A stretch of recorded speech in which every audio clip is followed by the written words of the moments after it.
Hey, welcome back to Christian Entrepreneurs Rise Up. I'm your host, Rachel and Ngom, and I'm really excited. Today, we're going to be talking about how to identify your ideal client as a Christian entrepreneur. This is such an important topic. Such an important topic. So, today we're going to explore the practical steps to creating an ideal client avatar and also drawing some biblical insights in the process. So, if you've ever wondered, who you're meant to serve, how you're meant to connect with them authentically, this is the episode for you. So grab a notebook and let's do this. So it's so important that you understand who it is that you're actually trying to reach in your business because if you try to reach everybody, you end up reaching nobody. And I've seen this over and over again. We've worked with over 10,000 entrepreneurs at this point. And honestly, this is probably one of the biggest hangups that I see people have is they're trying, they want to help people. And they also, what I believe, have a scarcity mindset. And they're thinking, oh, if I get too narrow with who I'm trying to reach, then nobody's going to want to work with me. It's going to be too narrow. And I'm not going to make any money and I'm not going to have an impact and all these things. So it's actually the opposite. It's when you can get your ideal client and know who it is that God is calling you to serve and really get like very, very narrow on this, that you'll see your business grow. You'll see it grow faster. You'll see you'll be sold out in different services. It's just a beautiful thing. So let me actually give an example of how this played out for me, like in real life. So I found out that I was diagnosed, or I self-diagnosed. After 17 years of being misdiagnosed, I self-diagnosed, diagnosed myself with slipping rib syndrome. It is a very, maybe it's not so rare, but maybe it's rarely diagnosed because it isn't seen on images. So I was getting like CAT scans, MRI, like all the x-rays, all the things, and you can't see it. You have to actually feel it, and you can feel that a rib is slipped out of position. So I, of course, am Googling slipping rib syndrome. Thank you, Lord. He helped me come up with this diagnosis while I was doing a 5-day fast and praying for healing. So then as I'm praying for healing, like the Lord shows me, this is what's wrong with you. And this is the surgeon that can help you. It's a surgeon in the middle of nowhere, West Virginia, like smack dab in the middle of the state, hard to get to. So to get there from where I am in Orlando, I have to fly to, I think it was like Pittsburgh, somewhere in Pennsylvania, and then drive 2 hours to central West Virginia. It's not an easy place to get to, or take two flights to this like tiny little airport. Anyways, so this surgeon, he is world renowned for slipping rib syndrome, and he has people flying in all over the world to be seen by him to his tiny little city in the middle of nowhere, West Virginia.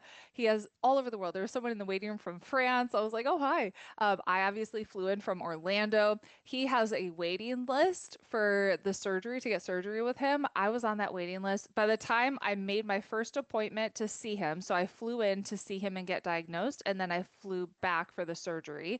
I believe that entire process took about a year, I want to say.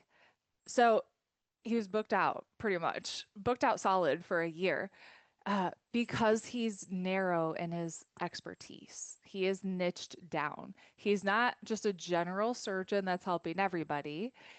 And he's a thoracic surgeon, but he's even more specialized. He's helping people with slipping rib syndrome. That's what he's gotten known for. So this thing that even very few people know about, very few doctors know about, but even so, he is booked out solid. So that's just the power of niching down. I've talked to marketing experts that have done hundreds of millions of dollars in sales, and I've asked them, can you be too niche down? And the answer is no. You want to find your dot. You want to find the segment of the population, the person that you want to help, and you can build a beautiful, beautiful business with that.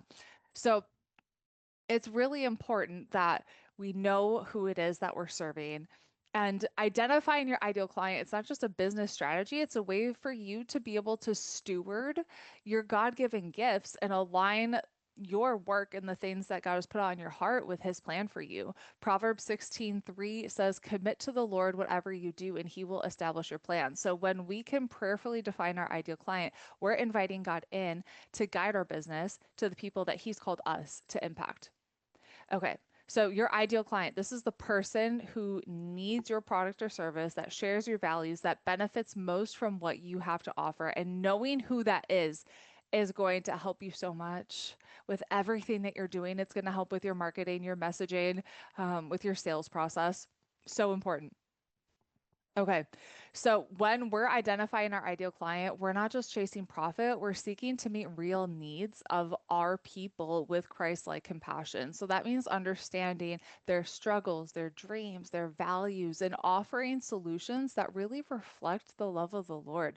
So take a moment just to think about your business, and are you clear on who it is that you are called to serve? So just pray and ask the Lord to reveal the people he wants you to reach through the work that you have. So getting practical, and an ideal client avatar, it's a detailed picture of your ideal client. So knowing their demographics, their struggles, their goals, their values. So let's go through this step by step. So first thing, just pray and ask the Lord, show me, who am I called to serve? Psalm 32:8 says, I will instruct you and teach you in the way you should go. I will counsel you with my loving eye on you. And just trust that the Lord is going to lead you to the right people. Step two is to define your demographics. So start with just the basics. So it could be, the age range. How old are they? And don't do like they're between 20 and 60. Get more specific than that. So it could be like 35 to 45. Are they male or female? Where do they live? What do they do for a living? What is their income level? What is their family status? So are they married? Do they have kids? What kind of a church do they go to? What do they like to do in their free time? What do they like to do for fun? Um, so just get very, very clear. So let's give an example. You could be a Christian financial advisor. So your ideal client might be 35 to 50-year-old married professional who values stewardship and family. So just write down those details and get really specific. And a pro tip, your ideal client, it's usually you, just like a few steps back. So this is the struggles that you had maybe 5 years ago that you've been able to overcome. So understanding that can help you move forward. So step three is just understand their struggles. So what challenges does your ideal client face? Are they overwhelmed by debt, by time constraints? For instance, so you could run a Christian fitness coaching business, and your ideal client might be a busy mom who wants to stay healthy, but they struggle to find time for exercise. So know what is their struggle, what's keeping them up at night, what's like that burning problem that sometimes they can't even sleep, that they might be having like going through their head of, oh man, I need to get this solved. So go even just deeper. What's their struggle, but what's that deep, deep struggle? And then step four is identify their goals and their values. So what does your ideal client aspire to? So maybe they want financial freedom, maybe they want a stronger faith, maybe they want a business that honors God. So as Christian entrepreneurs, prioritizing clients who share your values is awesome. So integrity, faith, generosity. So you can really build some meaningful connections.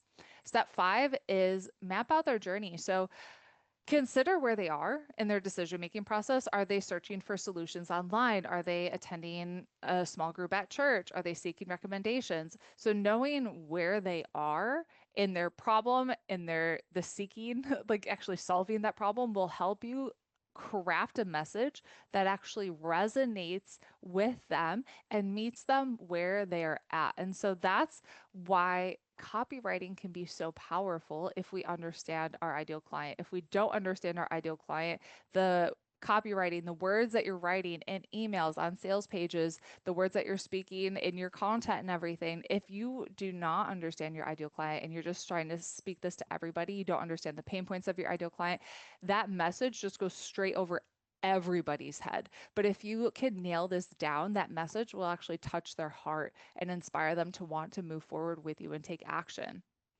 So you can write a story about your ideal client, give them a name, backstory, what's their daily routine. So an example might be meet John. He's a 42-year-old small business owner. He loves his family. He goes to church. He feels stretched thin managing his finances. He's looking for guidance to align his business with his faith. So actually putting like a name and a face to the avatar will help when you're writing your copy, which every business you have to write copy, you have to write an email, you have to write a sales page if you have an offer, right? Like that, how you're going to make money, you need an offer. So you're always writing copy, you're always creating content that's aimed to help somebody. You want to make sure you have that person, your ideal client avatar, in your mind when you're creating everything. You're not just saying, hey guys, how's it going? So you're talking to like the wide sea of all the people. No, you get very specific. So in this case, you might be talking to John, you might be talking to Mary. Know who it is that you're trying to reach.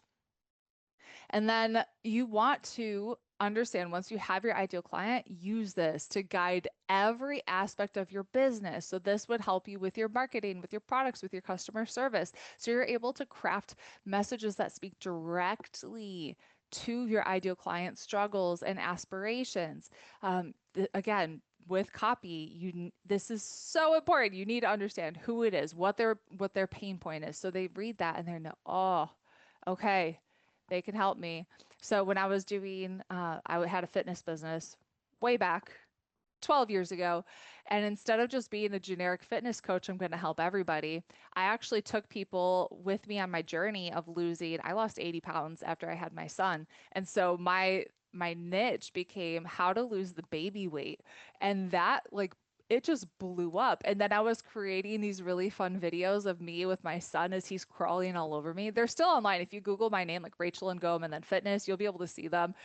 Those were really fun. I was actually just going back looking through them. Like, oh, he was so cute. And I was doing planks with him, like crawling on my back. Strong strength.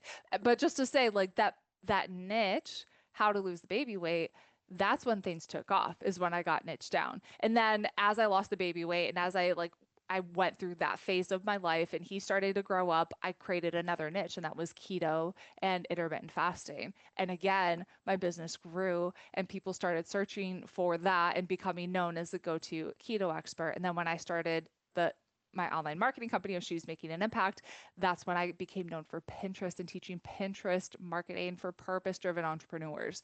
So just understanding who it is that you're trying to reach, the pain points that they have, what it is that they need, um, and as you're doing this, just a reminder to always go above and beyond with your ideal client to meet their needs, and create something that's personalized that can really help them and really serve them.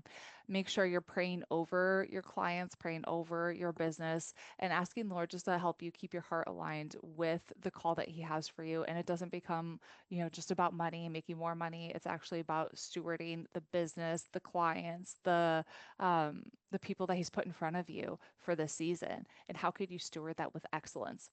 So this will take you about 30 minutes to draft up. So just sit with the Lord and then create that ideal client avatar. You can create like a whole document for it that you can go through and just start using that for everything. Start using that when you're creating content for the emails that you're writing, everything, and just see how that helps you with your business. So share your progress with me. You can just tag me at Rachel and Ngom on Instagram, shoot me a DM. Make sure you share this episode with a friend. And if you haven't left a review of the show yet, please go do that. That helps us reach more people and make a greater impact. I'll see you in the next episode. Have a great one. Bye.